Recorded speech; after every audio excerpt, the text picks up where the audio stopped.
사실 재무제표 이건 뭐 숫자만 보면 머리부터 아파오잖아요. 그렇죠. 다들 어려워하시죠. 근데 이걸 뭐 완전히 꿰뚫지 않고도 기업의 건강 상태를 속성으로 진단하는 법, 이걸 찾고 계신 것 같더라고요. 그래서 오늘 저희의 미션은 이 가이드에 나온 10가지 핵심 건강검진 항목, 그러니까 재무지표를 제대로 한번 파헤쳐보는 겁니다. AI라는 최첨단 의료 장비한테 어떤 질문을 던져야 명쾌한 진단 결과를 얻을 수 있는지, 그 차트는 또 어떻게 해석해야 하는지 확실하게 알려드릴게요. 네, 오늘 저희는 기업을 진단하는 의사가 되어보는 겁니다. 단순히 뭐 혈압 재는 법, 키 재는 법만 배우는 게 아니고요. 그 수치들이 모여서 이 기업이라는 환자가 건강한가, 앞으로 더 튼튼해질까, 이걸 종합적으로 판단하는 눈을 기르는 거죠. 저희는 크게 4가지 렌즈를 통해 기업을 한번 입체적으로 진찰해 볼 겁니다. 얼마나 잘 크고 있는지 보는 성장성, 그리고 얼마나 알차게 돈을 버는지 보는 수익성, 또 얼마나 튼튼해서 잘 버티는지 보는 안정성, 그리고 마지막으로 이 모든 걸 고려했을 때 지금 주가가 과연 싼지 비싼지 판단하는 가치평가, 이렇게 4가지입니다. 가이드의 첫 번째 지표는 역시 매출 성장률이네요.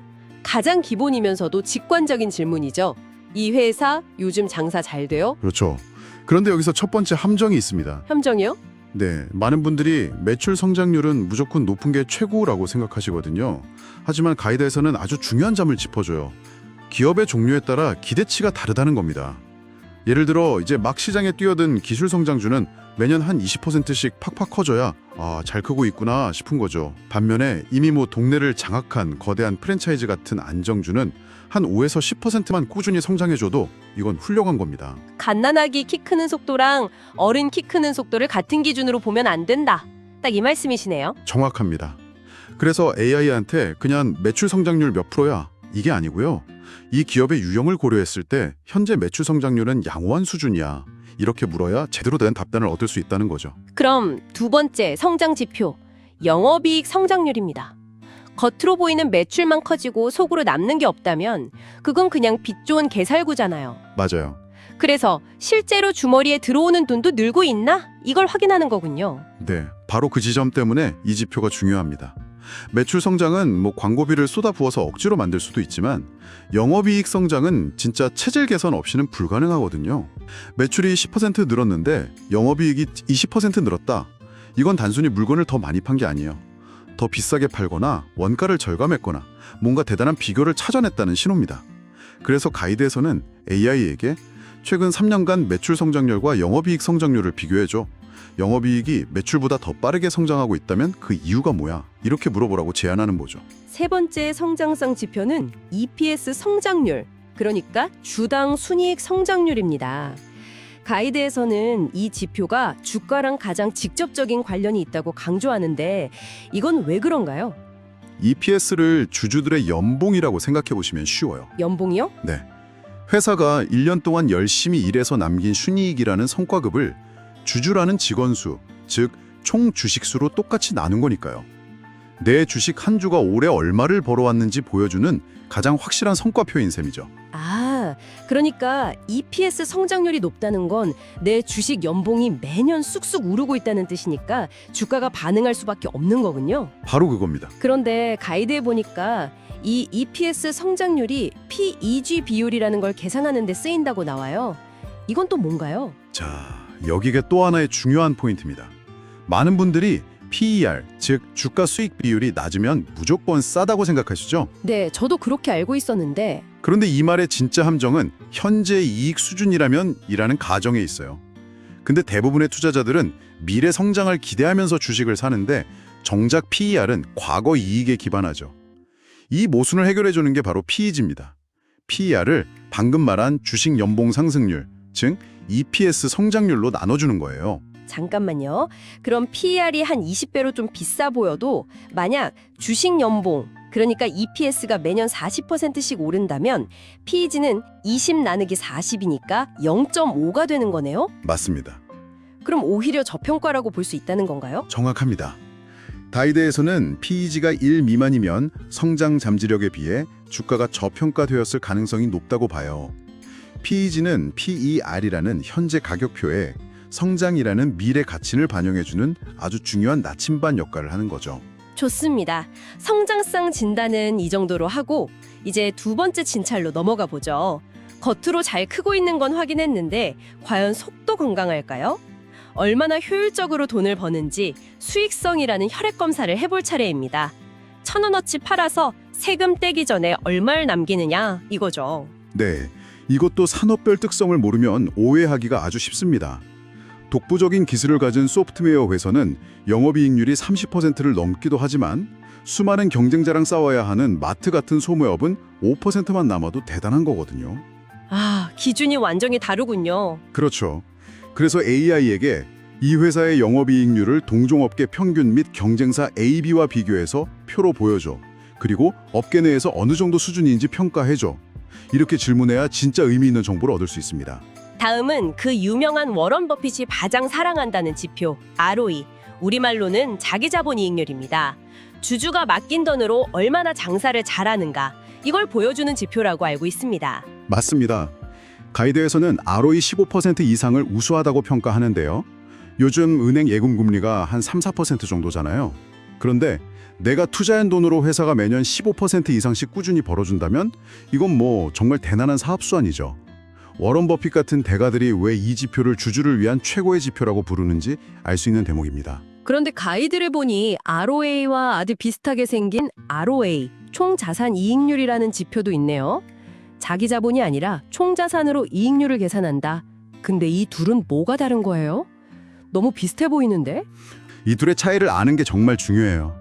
이걸 가게 운영에 한번 비유해 볼까요?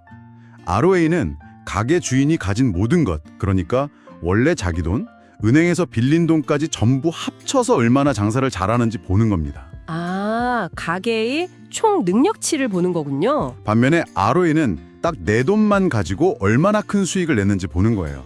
내 돈 대비 수익률에만 집중하는 거죠. 아, 그럼 만약에 ROA는 엄청 높은데 ROA는 평범하다면?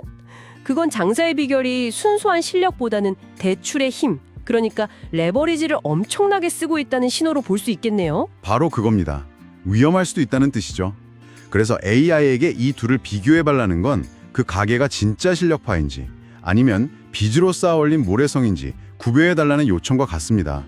가이드에 나온 것처럼 ROE와 ROA 수치를 비교하고 만약 둘의 차이가 크다면 그 이유가 높은 부채 활용도 때문인지 분석해줘.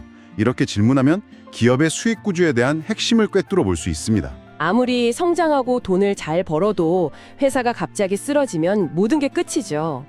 세 번째 진찰, 얼마나 튼튼한지 안정성을 확인해 보겠습니다. 외부 충격에도 버틸 수 있는 코어 근육이 얼마나 단단한지 보는 거죠. 대표적인 지표가 부채 비율이네요. 가장 직관적인 재무 체력 측정 지표입니다. 내 돈, 즉 자기 자본이 1억인데 빚이 1억이면 부채 비율 100%입니다. 아, 딱 1대1이군요. 네, 빚이 2억이면 200%가 되고요. 가이드에서는 아주 명확하게 100% 이하면 양호, 200%를 넘어가면 위험 신호로 보라고 기준을 제시합니다. 물론 산업에 따라 기준은 좀 다르지만 일반적으로 낮을수록 재무 구조가 탄탄하다는 강력한 증거가 되죠. 부채 비율이 장기적인 체력이라면 유동 비율은 단기적인 순말력에 가깝겠네요. 가이드에는 단기 부채를 갚을 능력이라고 되어 있거든요. 네, 정확합니다. 갑자기 감기에 걸리거나 발목을 삐끗했을 때 버틸 힘이 있냐는 거죠. 1년 안에 현금으로 바꿀 수 있는 자산으로 1년 안에 갚아야 할 빚을 얼마나 감당할 수 있는지 보여주는 겁니다. 가이드에서는 보통 150% 이상이면 안심, 200%를 넘으면 아주 안전하다고 봅니다. 갑자기 은행에서 돈 갚으라고 해도 여기 있습니다 하고 바로 내줄 수 있다는 뜻이군요. 그렇죠. 위기 상황에서의 생존 능력을 가늠하는 아주 중요한 지표입니다. 자, 이제 세 가지 진찰을 마쳤습니다. 환자가 성장도 잘하고 혈액도 맑고 기초 체력도 튼튼하다는 걸 확인했어요. 좋은 기업인 건 알겠는데 투자자에게는 가장 중요한 지운이 남았죠. 그래서 이 건강한 사람의 보험료, 즉 주가는 얼마가 적당한가? 마지막 네 번째 렌즈, 가치평가입니다. 역시 가장 유명한 PER부터 시작하네요. 네, PER은 현재 주가를 주식 연봉인 EPS로 나눈 값이죠. 앞서 잠시 이야기했지만 이 숫자를 절대적인 잣대로 삼는 건 아주 위험합니다. 당장 돈은 못 벌지만 미래가 엄청나게 기대되는 바이오 기업은 PER이 100배, 성장은 멈췄지만 꾸준히 현금을 창출하는 회사는 5배에 머물기도 하거든요. 아, 그렇군요. PER은 그 자체로 좋다 나쁘다가 아니라 시장이 이 회사에 얼마나 큰 기대를 하고 있는가를 보여주는 기대감의 온도계로 봐야 합니다. 그렇다면 이 온도계는 어떻게 활용해야 하나요? 비교를 해야죠. 세 가지와 비교해야 합니다. 첫째, 이 회사의 과거 평균 PER. 둘째, 같은 산업에 속한 경쟁사들의 평균 PER. 그리고 셋째, 시장 전체의 평균 PER. AI에게 이 기업의 현재 PER을 역사적 평균, 동종업계 평균과 비교해서 그래프로 보여주고 현재 주가 수준이 고평가인지 저평가인지 판단해줘라고 질문하면 훨씬 입체적인 답변을 얻을 수 있습니다. 알겠습니다. 마지막 10번째 지표는 PBR, 주가 순자산 비율입니다. 이건 주가가 회사의 순자산, 그러니까 장부상 가치에 비해 비싼지 싼지를 보여준다고요. 해체 가치라고도 하던데요. 맞습니다. PBR이 1배라면 현재 주가와 1주당 순자산 가치가 같다는 뜻입니다.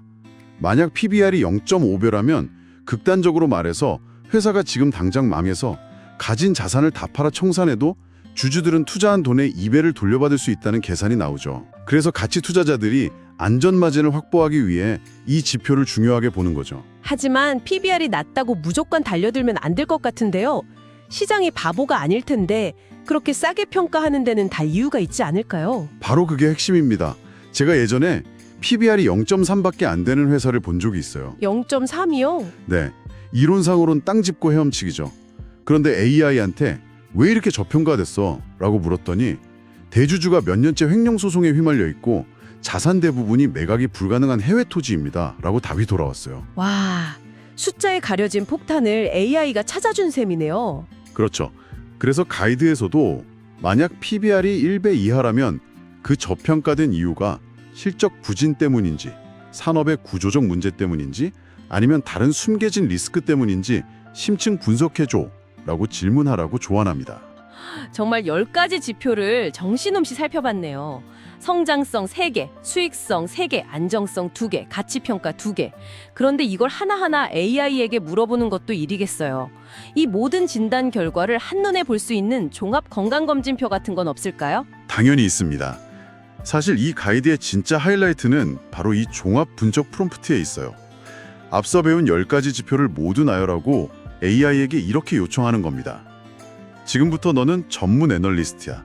이 10개 지표를 기준으로 A의 기업의 재무 건전성을 종합적으로 분석해줘.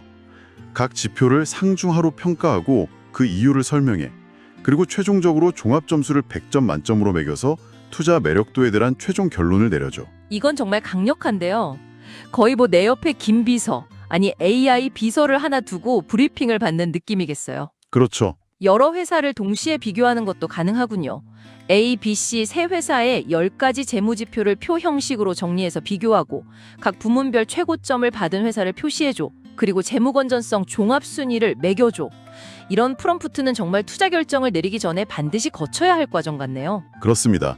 이처럼 AI를 활용하면 단순히 흩어져 있는 정보를 모으는 수준을 넘어서요. 데이터를 비교하고 분석하고 종합적인 평가까지 받아볼 수 있습니다. 복잡한 재무제표 앞에서 느꼈던 그 막막함을 해소해주고 투자자가 더 본질적인 고민과 판단에 집중할 수 있도록 돕는 아주 강력한 파트너가 되는 거죠.